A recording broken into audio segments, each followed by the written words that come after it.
দেশকে বেছে নেয় এগুলি করার জন্য। ধরেন সুদানে যায় যদি বলে যে মানে করোনার জীবাণু খাওয়াবে, সেটা যদি মিষ্টির ভেতরে দেয়, ভাতের ভেতরে, রুটির ভেতরে দিয়ে দেয়, আগে খায়া বাঁচি, তারপরে করোনা টরোনা দেখবো না।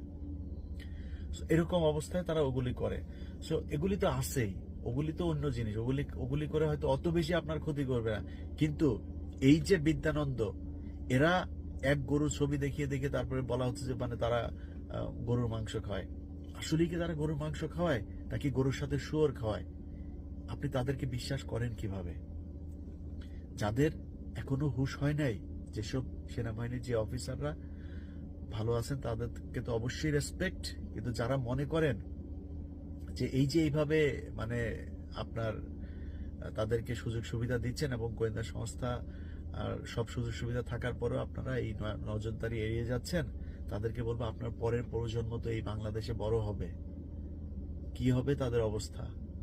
একটু হায়দ্রাবাদের দিকে তাকান, জুনগরের দিকে তাকান, সিকিমের দিকে তাকান, গোয়ার দিকে তাকান, তাহলে সব কিছু বুঝতে পারবেন যে ভারত কোনো এলাকার মধ্যে, কোনো টেরিটরির মধ্যে যদি ঢোকে তাহলে তারা কিভাবে সেটা দখল করে, কি করে, তাহলে জানতে পারবেন।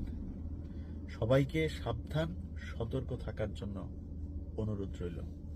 আল্লাহ হাফেজ, অগ্রিম ঈদ মোবারক।